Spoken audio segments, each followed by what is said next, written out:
are you, Dave? Good, John. Just got back from Niagara Falls.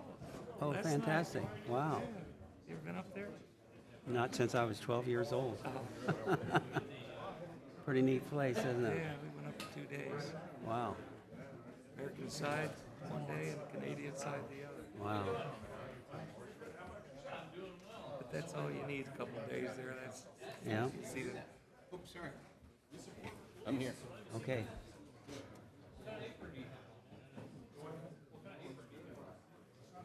All right. Ready to go? Whenever you are, Mr. Chairman. All righty. It's your world. It's our world.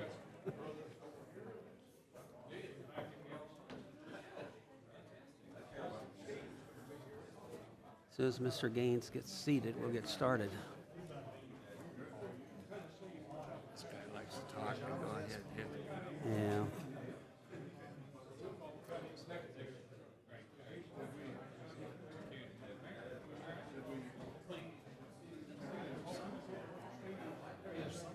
John, what are we gonna do with this winery thing? You didn't talk about it. We can table it if you want. Well, let's, what did anybody say anything? Nobody complained about it? What about that thing that Chuck said put in there? Well, I just got it, so we can table it and see if we want to You add. had that other stuff in there, Chuck Johnson? Yeah, we can wait. Why doesn't somebody table it? Okay. Okay. You'll have something to say.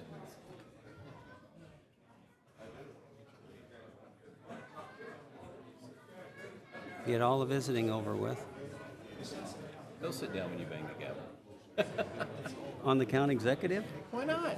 It's our meeting, not his. Remember, he's Claire our needs guest. to get home and cut her grass. Huh? Claire needs to get home. And cut Oh, her okay. grass. All right.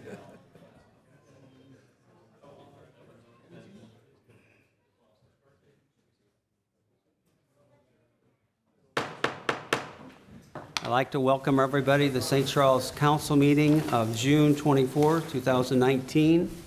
This evening, our invocation will be given by Mr. Bill Gaines from the St. Charles Masonic Lodge, and the pledge will be given by Terry Hollander, after which we'll take a short time for photographs, and then we'll go on, continue with the meeting. Everybody please rise. Mr. Gaines, come forward. Ready to make? Right here. Oh, okay, yeah.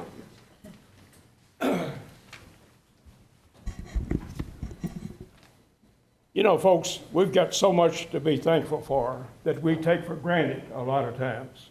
And I think it's very important to show our thanks. So if you would, bow your head for prayer, please. Heavenly Father, we ask that you bless this meeting with wisdom, courage, and humility. We're so blessed to live in this country that is so peaceful and historic. Help us to realize so many things that we presently enjoy was left to us to enjoy by those in the from those in the past. May we, by the grace and help from God, protect and maintain these many blessings so that they can be passed on to those in the future. Amen. Amen. Pledge allegiance to the flag of the United States of America and to the republic for which it stands, one nation, under God, indivisible, with liberty and justice for all. Would your lodge members like to come forward for photographs? Come on up here.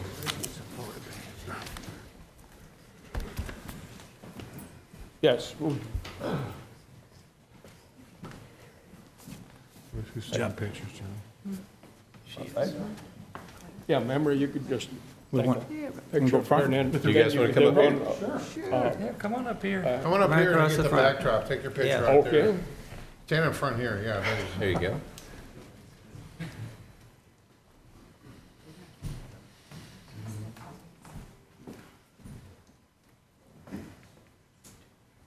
So we didn't suck it in. Good. You're good. Okay. Take a couple of them. I got it. Thank you, gentlemen, for coming. Thank you all. Thank you, thanks for coming. Let's see, I tell you what, let's get one facing the audience. Hey, one more time, could you come on? Yeah, memory, could you do one from up here in front? I seem like you're behind you.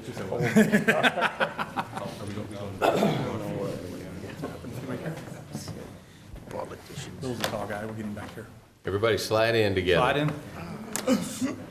There we go.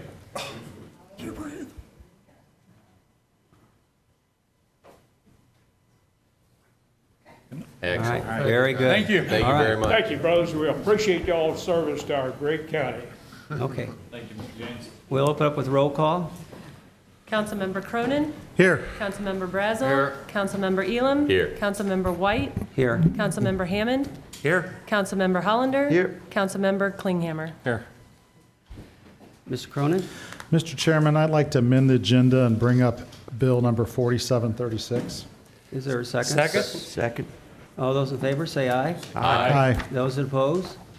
Motion carries. Mr. Chairman, with your permission, Please. She should read the bill, read the title of you want to read the title the first? Go title. ahead.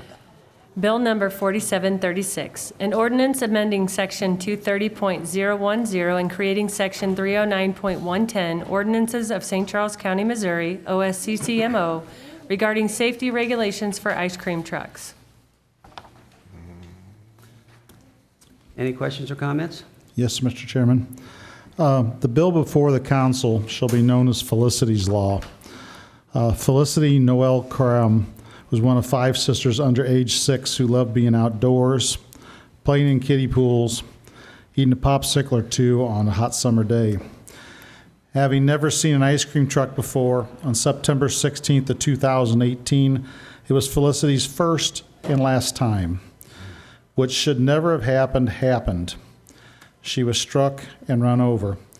And in an instant, an ice cream truck, a vehicle intended to bring happiness and joy to children and their families, instead took the precious life of an innocent 2-year-old who was and will always remain cherished and loved by her surviving family members. They've come tonight and to speak before us, and I would like, with your permission, to invite the family up to talk.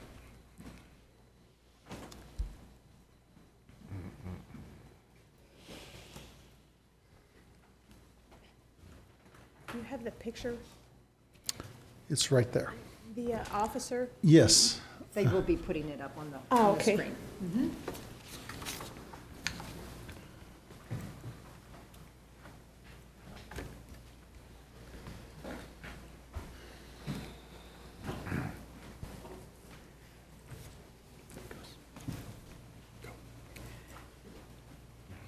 Thank you very much, Mr. Cronin and members of the council.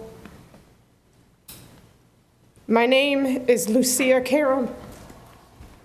I stand before you tonight alongside my husband, Andrew Karam, and 4 of my 5 beautiful daughters, of whom you see Celeste is 7, this is Callista, 5, Scarlett is 4, and Jasmine, who is 1.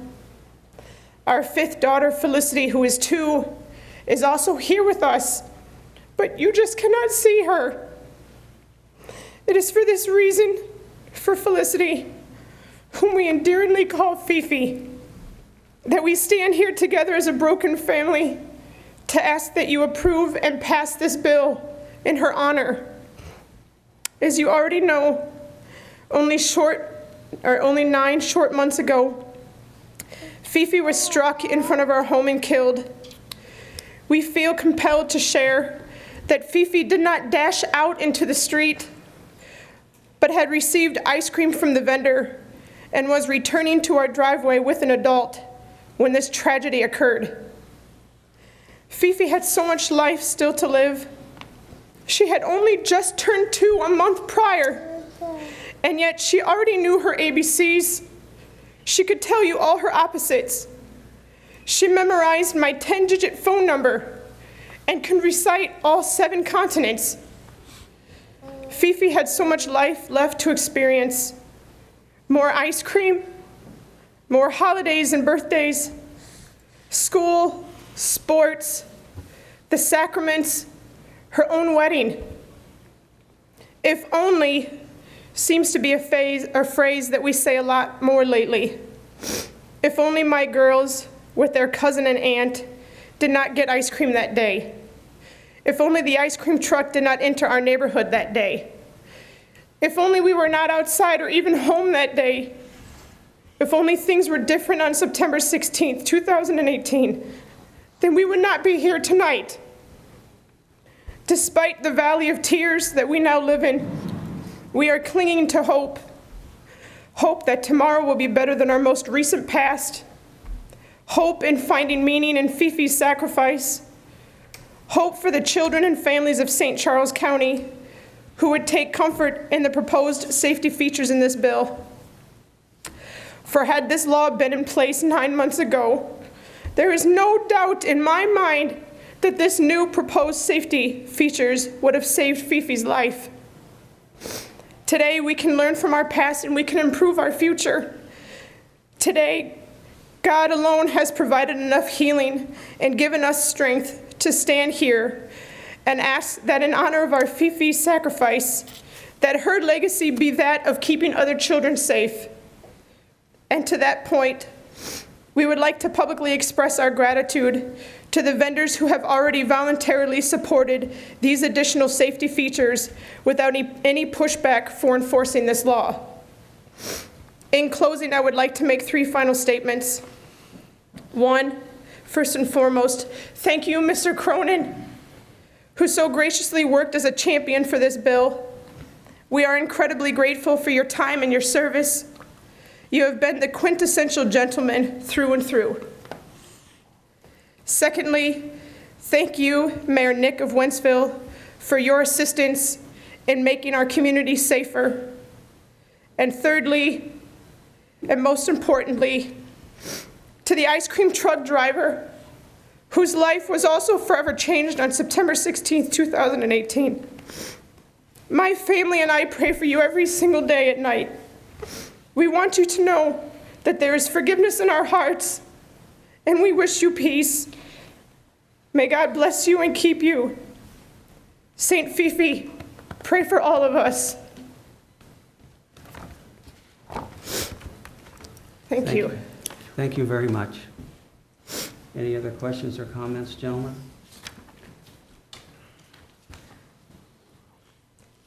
Seeing none, I ask that the bill be read. Bill number 4736, an ordinance amending section 230.010 and creating section 309.110, ordinances of St. Charles County, Missouri, OSCCMO, regarding safety regulations for ice cream trucks. Councilman Cronin. Yes. Councilman Brazel. Yes. Councilman Elam. Yes. Councilman White. Yes. Councilman Hammond. Yes. Councilman Hollander. Yes. Councilman Klinghammer. Yes. Bill 4736 has passed. We thank the family for coming today, and we hope that the future brings brighter times for you, and hope that this bill will make it much safer for all the children of St. Charles County. Thank you, gentlemen. May I say one more thing? Yes. Sorry.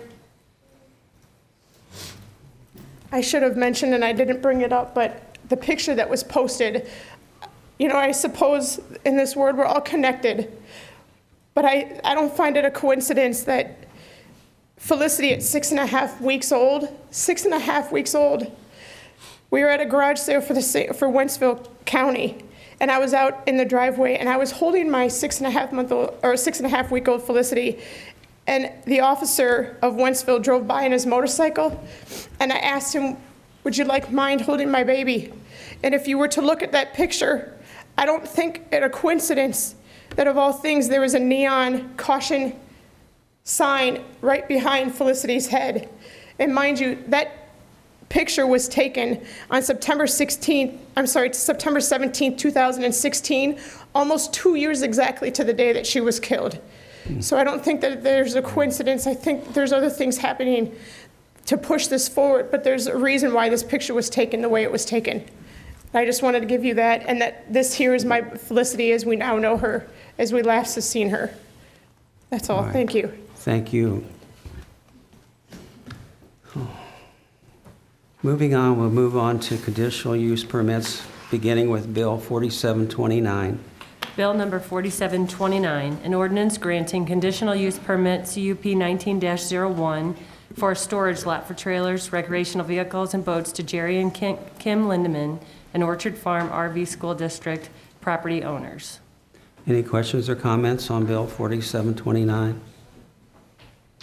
Seeing none, I call for the, And Bill number 4729, an ordinance granting conditional use permit CUP 19-01 for a storage lot for trailers, recreational vehicles, and boats to Jerry and Kim Lindeman and Orchard Farm R5 School District property owners.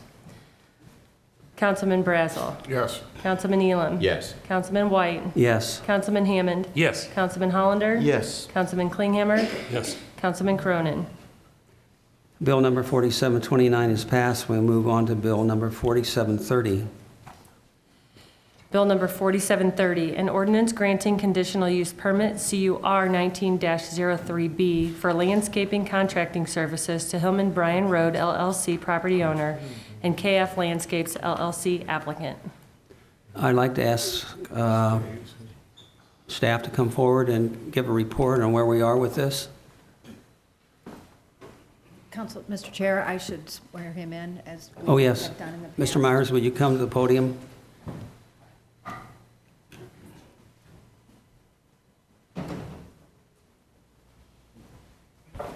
Do you solemnly swear that you will tell the truth, the whole truth, and nothing but the truth, so help you God? I do.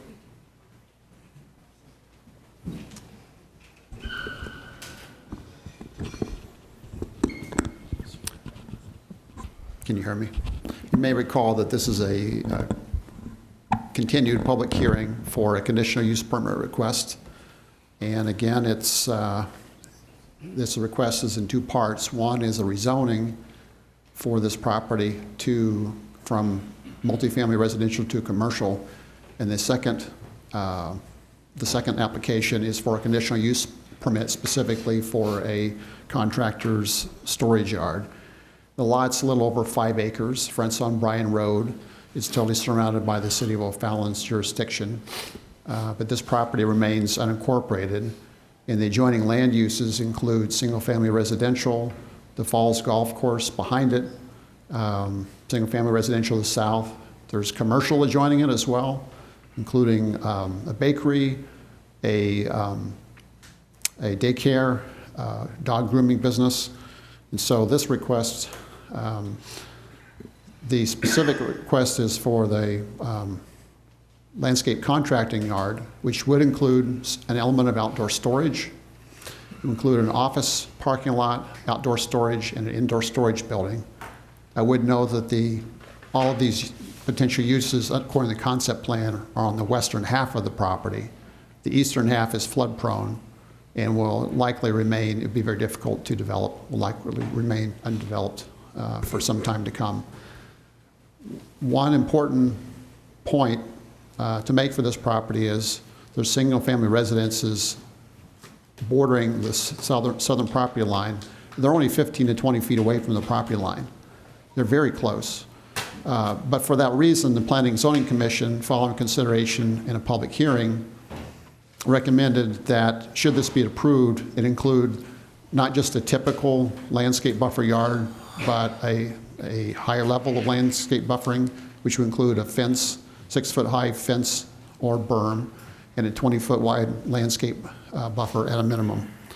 I would add briefly that we sent out about 192 notification letters, which is more than typical, but the reasoning is that we notified the specified distance, and it so happened that it captured a number of subdivisions. Despite the 192 notifications, we received no letters or emails on file, either in support or against. All right, very good. Thank you, Mr. Myers. Is the applicant here? Would you like to come forward and?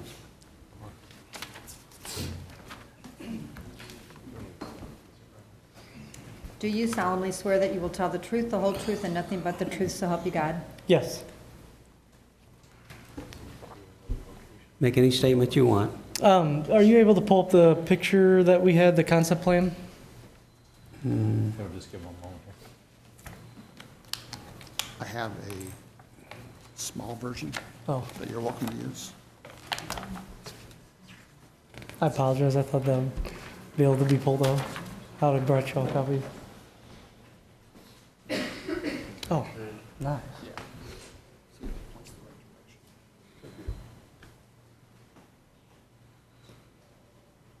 So the couple comments that I was going to make, the property sits quite a bit lower from Mexico Road. So as you're driving by, it is fairly, like, you have to really look over to kind of see what's going on even with the property and even where the existing houses that we're going to use for office space.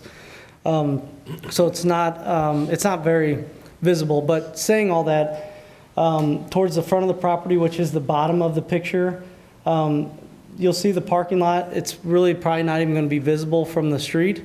The house will be visible, and then we plan on doing that heavy landscape buffering basically between where the storage area is and the parking lot. That will be a customer area that customers can see the type of work that we do. We figured that was a good spot to kind of block the more unpretty part of our business, which, I mean, is a parking lot with equipment in it. So that was the purpose of doing that. And I know Dave Hammond did mention at the last meeting that I guess he lives fairly close to it and can back me up on how the property's not very visible from the street in that sense. We don't plan on doing a whole lot of any type of down lighting or any type of like parking lot lights. We don't need that for our business. We were just going to light up like basically the awning of the building that you can, just to keep from people wanting to steal or break in.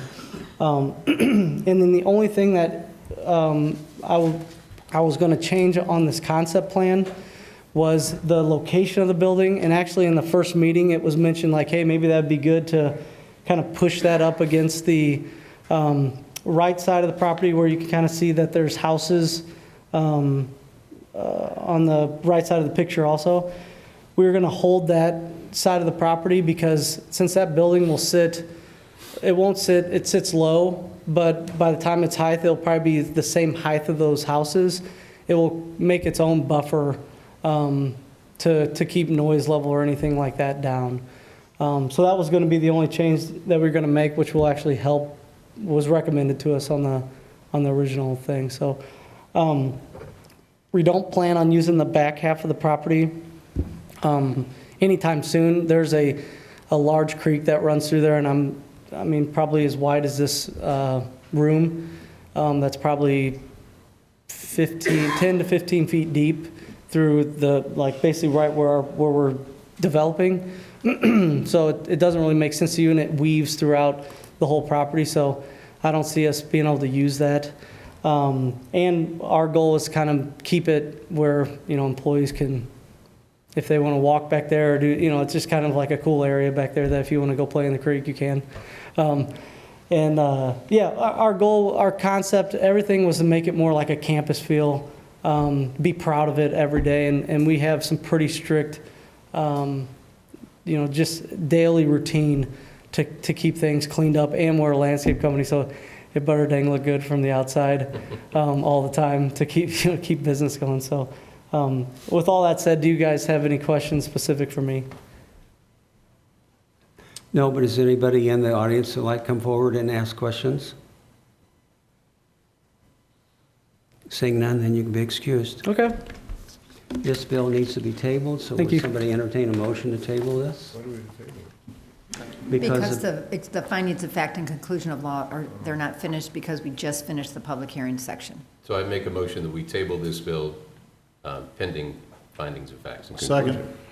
Okay, motion has been made and seconded. All those in favor say aye. Aye. Those that oppose? Okay, the bill number 4730 has been tabled.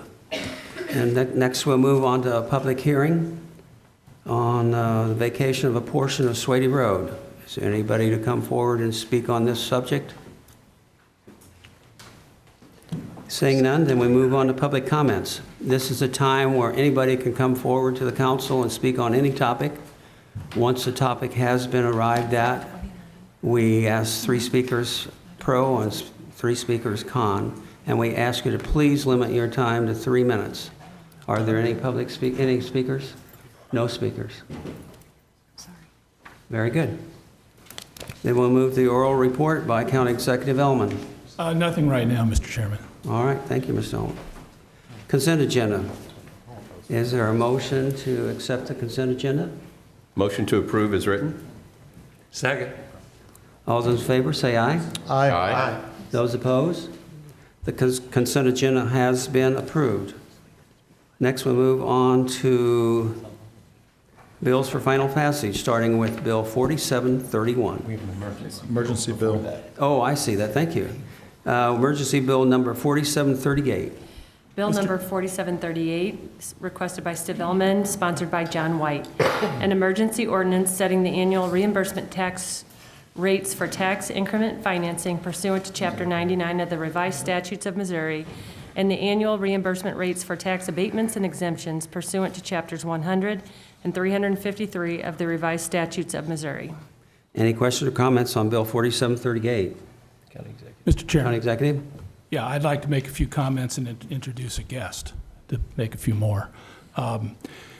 This involves Chapter 100 and 353, tax abatement, where a city basically can go ahead and abate the taxes that would otherwise go to them and to various other political subdivisions in order to create economic development. What I have to report tonight is some good news and some bad news. Yeah. The good news, as you know, I've never thought that one political subdivision should be able to give away the money of another. I don't think that we should be able to give away a city's money, our future revenue, and I don't think they should be able to give away ours. So having said that, and remaining consistent on that for the last 30 years, there's also some really bad news here, because the fire districts and I guess the ambulance districts and even our alarm and dispatch would be involved in this, although we didn't lobby to try to get this to happen. But those entities have been enabled by a bill last year to go ahead and withdraw from Chapter 100s and Chapter 353s. And again, well, you say, well, what's wrong with that? Well, what's wrong with that is it leaves basically the schools, DDRB, library board, it leaves those folks there to pick up the slack.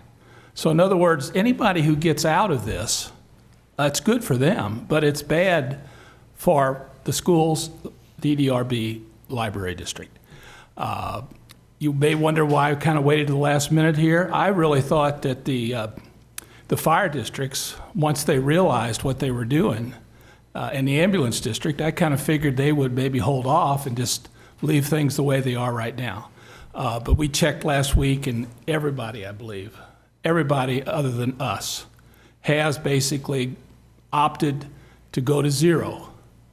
Again, I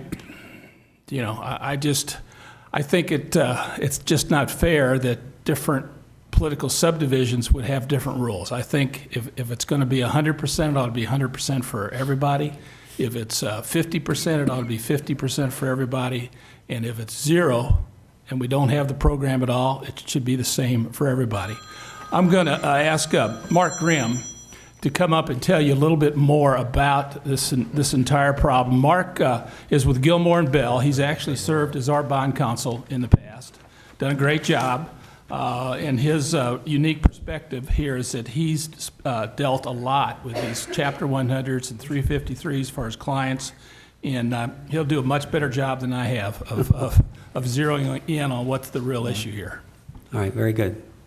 Good evening. As the county executive said, I'm with Mark Grimm with Gilmore and Bell, and we've acted as bond counsel not only to the county, but also a number of cities within the county, and we also serve as fire district bond counsel and ambulance district bond counsel. So we have a wide range of perspective on this, and unfortunately, the bill is troubling for a couple reasons, some from a public policy standpoint, some from a legal standpoint. It's not well drafted.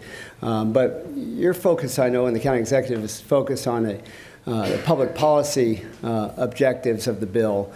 And I think the bill is well-intentioned from the standpoint of the fire district and the ambulance district and the emergency service districts.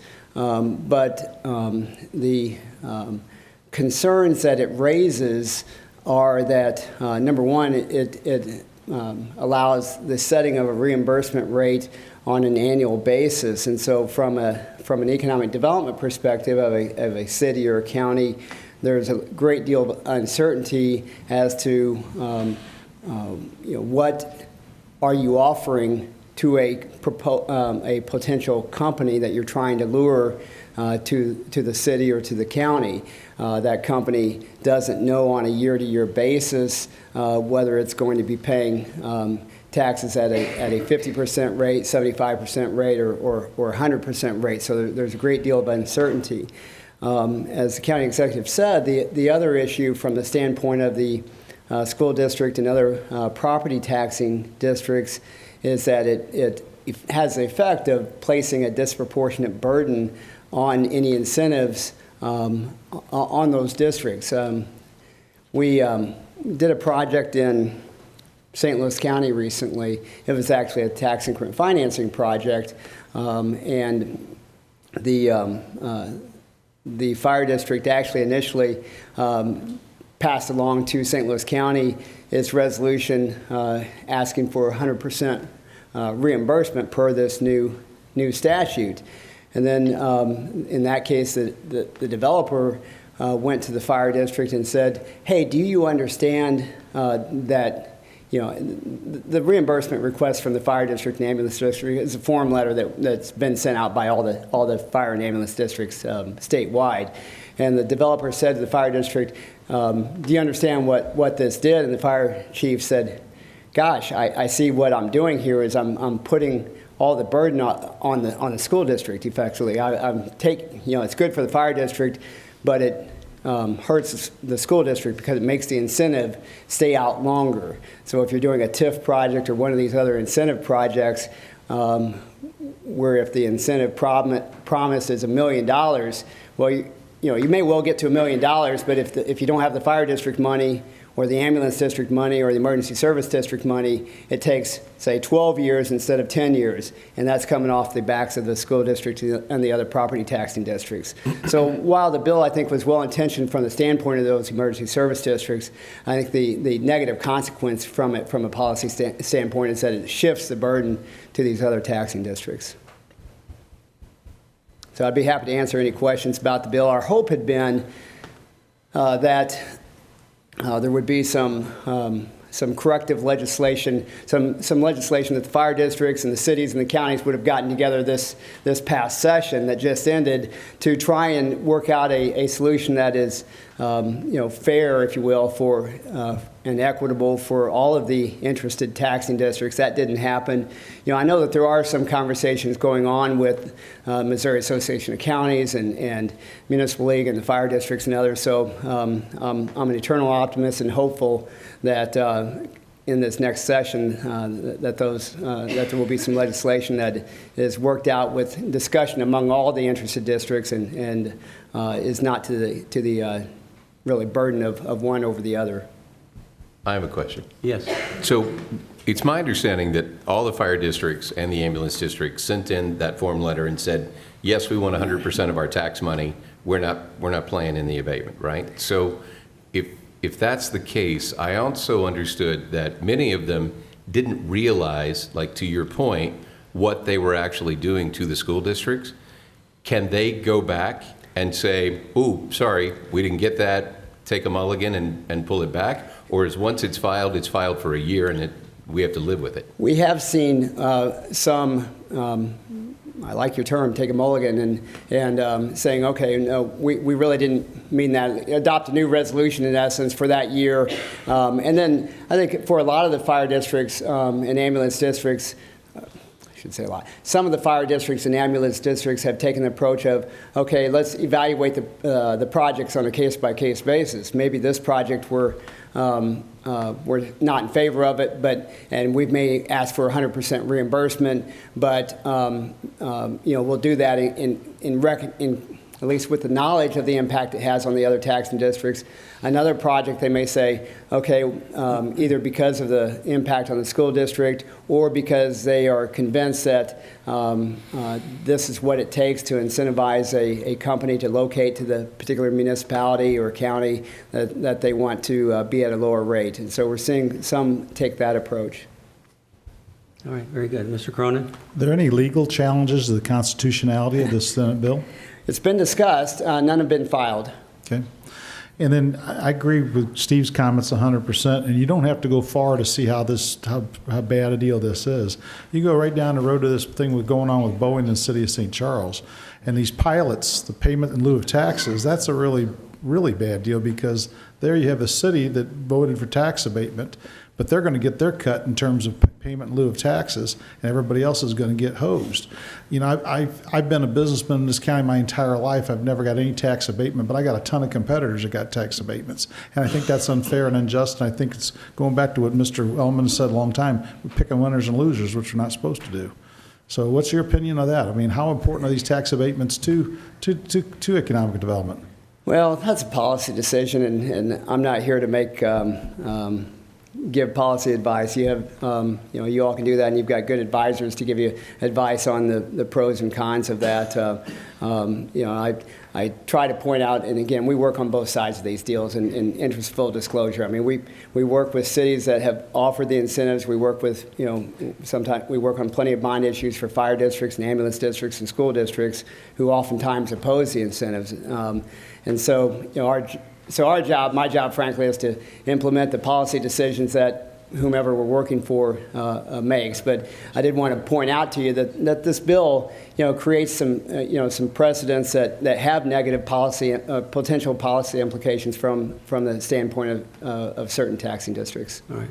Mr. Elam has Just a question of clarification. So am I to understand that every fire district in St. Charles County and the ambulance district of St. Charles County has sent the form letter and said that they're not participating? Well, my understanding is that most, if not all, have sent that same form letter. So I can't vouch for the fact that every single one has sent, but I do understand from talks with the county and the various cities that most of the fire districts and have sent that same letter. Mr. Chairman? Yes. To clarify that, all the 5 or 6 major large fire districts have. I don't think Orchard Farm, or what is it, Rivers Point? Rivers Point, I don't think they did. That's down in West Alton and Portage, and Augusta, I don't believe did. And I don't think Dumelli did. But the ambulance district did. Huh? But the ambulance district did. Yeah, the ambulance district did. Although we've heard that they may be having second thoughts already. Let's hope. Yeah. Mr. Chairman, can I ask Yes. Mr. Grimm a question? What do you think are the possibilities here for if we can't get legislation to just tying everything up in some intergovernmental agreements? Is that beyond? Well, our advice to cities and fire districts, frankly, before this bill passed, the TIF law was still has a concept of reimbursement or different treatment for emergency service districts. The statute's not well drafted, and so the legislature took the poorly drafted provision of the TIF bill and they copied it and modified it into, now we have 3 poorly drafted sections, one for TIF, one for 353, and one for Chapter 100. It's a hat trick. That's great. So our advice was and continues to be, in the interest of both the emergency service districts and the city or the county that's involved, enter into a cooperative agreement so that there is certainty, whatever the decision may be on the percentage of abatement, reimbursement, whatever you want to call it, there's certainty on both sides as to what's the level of abatement and how is that going to, and what's that going to be for the duration of the incentive. One other question. I was in the Senate for 8 years, and I tried every which way to try to get some reform in Chapter 99. Yeah. I mean, I filed bills. I brought people up from St. Charles County to testify. I tried to sneak amendments on. I mean, I did everything. And the development community was always there to stop it. What do you think happened on this? I will tell you that, MML, MAC, even the development community, this was passed at the end of the session and it caught, I didn't know about it until after it had passed. I've yet to talk to anyone who had real knowledge of this before it passed at the end of the session. So Maybe we can make some other changes. Okay, all right. The bill that's actually before us then will set the reimbursement rate at 50%. This is the part that, I understand the background, but setting our reimbursement rates got me a little confused at the We moment. have a bill so that you can make a decision. Right. Mark, do you have a recommendation on what we should or shouldn't do? No, I don't have. Okay. I think you can go either with the 50. I think if you go with 50%, it leaves you the flexibility of still changing your mind down the road. I think if you don't pass this bill and just decide we're going to figure this out on a case-by-case basis with each time we hear about incentives being offered from a city to on a project, I think that's an option too. So I apologize after saying no and then answering. I understand. I will tell you that we've discussed this a lot the last week or two, and my recommendation to you, my request for you is that we go ahead and just don't do anything. If you pass that, on the surface at least, we've done just like everybody else. I think if we don't pass anything, it sends them a message that we're certainly more interested. We're more interested in the schools and these other people getting a fair deal than we are us picking up a little extra money. And that's my recommendation. I'm going to sign. Voting no I'm going on to this. sign whatever you guys decide. Make it real to do. simple then. Voting no on this will leave it as the status quo right now. I don't think you even need to vote no, do you, John? Right. Well, I would say this. Senate Bill 870 would be the default position. The statute in place, and that says that we're between 50 and 100% in a range. But the word entitlement, and again, the challenge, as Mark's laid out, is so much of the statute is poorly drafted, you just can't read it and say A plus B equals C. There are just so many unanswered questions, but I do think that I think that the best reading would be that if we don't do anything, that we are in the 50 to 100% range, unless on a project that we entered into a project agreement with the other taxing jurisdictions at whatever rate that the county was comfortable with. So in that instance, I suspect that Steve's default position, with the county exec's default position, would be I'll run in concert with what the other taxing jurisdictions. If the schools, if the municipalities abated 50% of the taxes, that's what I'm going to do, and we'll be treated like the other taxing jurisdiction.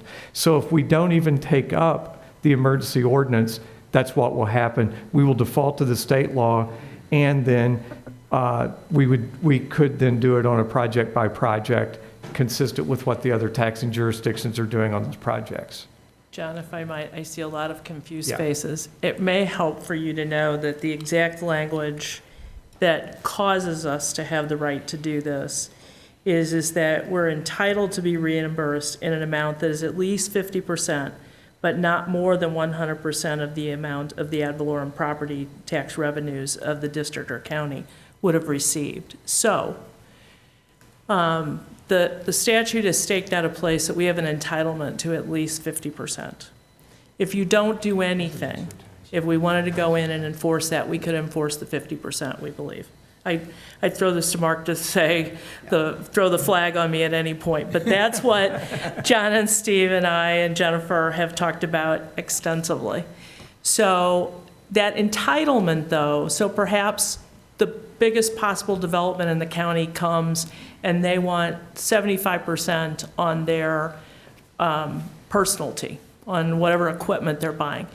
The fact that we're entitled to it doesn't mean that we couldn't enter into an intergovernmental agreement to give them that 75% or that 60%, whatever the city is negotiating to do that. It leaves you open. Whereas if you go in and you pass this ordinance and don't withdraw it, you've set it at 50%. Arguably, and this is where I think Mark was talking about, the drafting is so bad, arguably, you've made a decision for at least 1 year for any projects that come up. On the other hand, nobody really knows, because the language that follows what I read you about setting an annual rate is written so badly and has such gaps in it that nobody's really sure what it says. I think I follow what's going on. In my opinion, we should just withdraw this bill from consideration. John, you're the sponsor. That was going to be my next question of why, based on that recommendation that Why you do just we bring had, it up? of don't do anything, why are we even introducing a bill if it's saying, Because it's your decision. You're part of the governing body. It's your decision. I can't make it on my own. It has to be our decision. And we just had to have a vehicle if you guys disagreed with what we're recommending. okay. And so if you are, if you do disagree, have at it. If you agree, I think you can withdraw it or just let it sit there. So you're saying that if we do nothing, that we would have a choice on a Yeah. project-by-project basis? Yeah, and there's a legal theory, correct me if I'm wrong, but there's a legal theory, if we actually set it at 50, then we can't negotiate. Is that an easy way to, simple way to say If we it? set our rate, there's an argument that we live with that rate on every deal for the next year. So if you just do nothing, we'll have some room to negotiate. Okay, with all this being said, Mr. Cronin, I get what you're saying, and I have something to add to that, okay? Why don't we send these same senators that passed this poorly written bill a resolution stating that a taxing jurisdiction should only be able to abate their taxes? It's not correct when a city abates a school district taxes, or a city abates a fire district's. If we had it just simply that matter, so if a city wants to abate their own taxes out of their own revenues, they could, but not abate another political jurisdiction's revenues, tax revenues. I think that'd be a real fair and simple way of doing it. So I'd be supportive of a resolution like that if anybody else in the council wants to do it. okay. Are there any other questions? So I'll make a motion to withdraw Bill 4738? I think John has to No, do I that. have to withdraw it and ask for concurrence of 3 council members.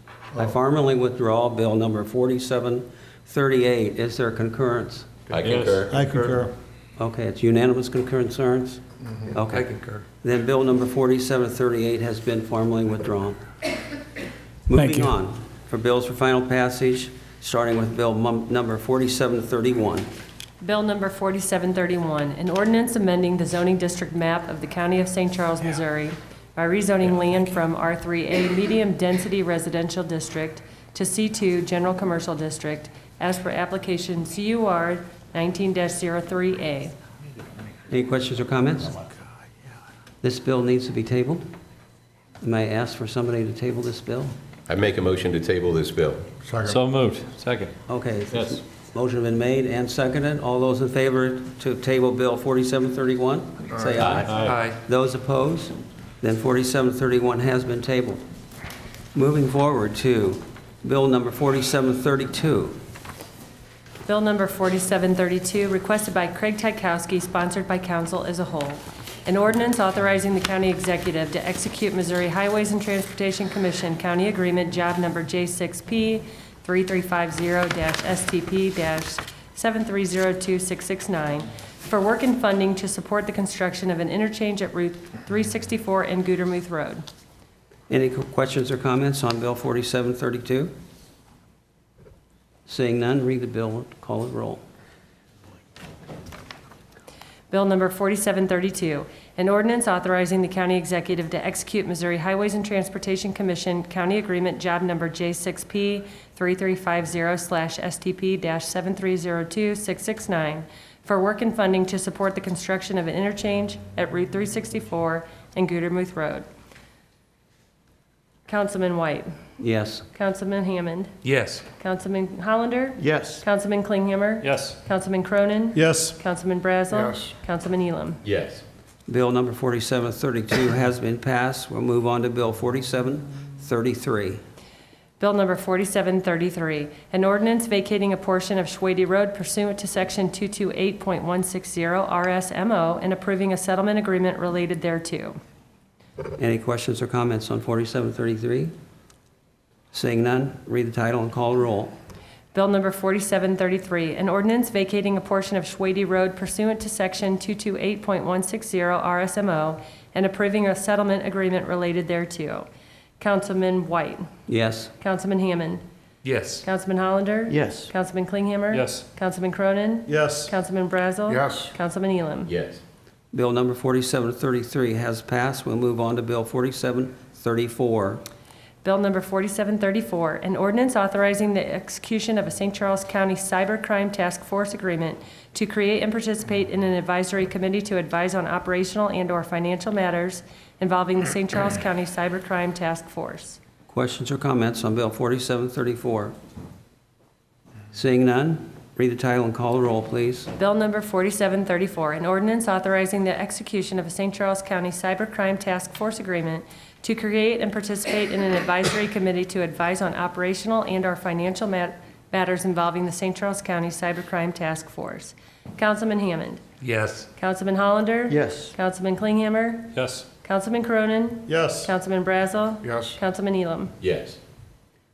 Bill number 4734 is passed. We move on. Oh, I didn't vote. Councilman White. Yes. Okay, Bill number 4734 is passed. We move on to Bill 4735.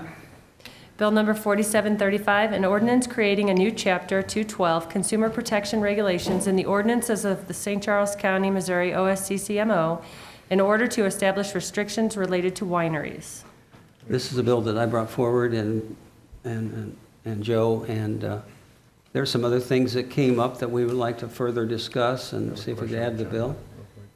And we'd like to see if we could. John, I sent an email to you on that question, that language that Chuck Tressler offered. Did you respond to that? It was I something. reviewed it. Did it do anything, or? Well, it was a fairly substantial rewrite of the winery ordinance. So it's not needed, basically? Not unless we want to, Go crazy? not unless we want to go back to 2014 and start again. No, okay. Well, Right. I think me and John, did we get any responses from anybody? Just Mr. Dressel was the only one. What about Mr. Miller? Did he get back with you? Mr. Miller. Sugar Creek? No? Okay. You want to just, what do you want to do? Well, if you're good with it, we'll just go ahead and pass it tonight. I have a question. Yes. Last meeting, I brought up the possibility of the wine crop, the wine crop collapsing or, being wiped out, and being able to amend this bill so that the wineries could sell wine from out of state and not go out of business. Is that something we can do within this bill in an emergency measure pretty quickly, Mr. Watson? Well, I think the way this bill's set up is that it's much more from the consumer perspective. So if a winery holds themselves out in the name of their business, or otherwise to consumers, then if they are a winery by definitions that we've laid out, then that's okay. And if there is an event that prevents them from doing that, I think that clearly falls under that they're not being deceptive to consumers, but it's just a natural event that prevents them from being able to comply. So they could simply post that our wine crop failed this year, our grape crop failed this year, and we are serving wines from California or wherever. Right, Okay. and consumers would be well informed Okay. at that point. That's fine. I'm fine with it then. All right. Any other questions or comments on bill number 4735? Seeing none, let's move forward. Read the title and call the roll. Bill number 4735, an ordinance creating a new chapter 212, Consumer Protection Regulations in the ordinances of St. Charles County, Missouri, OSCCMO, in order to establish restrictions related to wineries. Councilman Hollander. Yes. Councilman Klinghammer. Yes. Councilman Cronin. Yes. Councilman Brazel. Yes. Councilman Elam. Yes. Councilman White. Yes. Councilman Hammond. Yes. Bill 4735 is passed, and that concludes bills for final passage. And we have bills for introduction beginning with 4737. Bill number 4737, requested by Dr. Mary Case, sponsored by John White. An ordinance authorizing the county executive or his designee to execute Amendment Number 2 to Program Services Contract DH-18000-8005 with the Missouri Department of Health and Senior Services for violent death and enhanced opioid surveillance reimbursement. Are there any questions or comments on Bill 4737? Seeing none. And that concludes bills for introduction. Are there any bills to be removed off the table? Seeing none. We move on to announcements and miscellaneous. Mr. Chairman, we got some bad news last week. I'm sure you all remember Brian Flinchpaul. He passed away. Of all the people I've dealt with from the local newspapers, he was by far the best and the most professional. And we're very sorry for his family, and a lot of people will miss him. Very good. Thank you for bringing that forward. Anything else, gentlemen?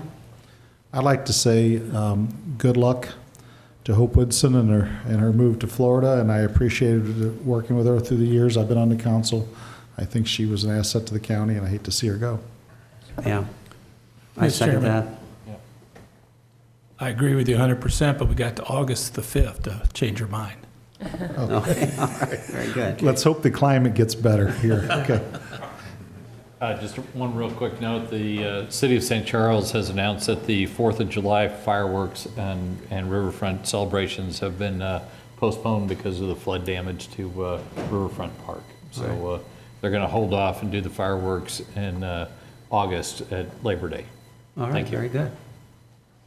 Is there any? I would make some recommendations that O'Fallon would love to have the folks from St. Charles venture westward and come join them for Heritage Days and Freedom Fest. There's a lot of stuff going on there. But if you prefer a little more low-key and just sit out on a hillside and kind of bring your own stuff to enjoy, the city of Weldon Spring has a fantastic 4th of July, family-friendly, just cool out on a hillside with some bouncy houses and watch some fireworks go off. You're welcome to come out there. And Lake St. Louis has a really nice display as well. So we invite all you folks from the eastern side of the county to come venture westward and come discover the western side of St. Charles County. That's right. All right. With that, entertain a motion to adjourn. Motion to adjourn. We are adjourned. Thank you. Thank you all for coming. Okay. Tommy, you got some time?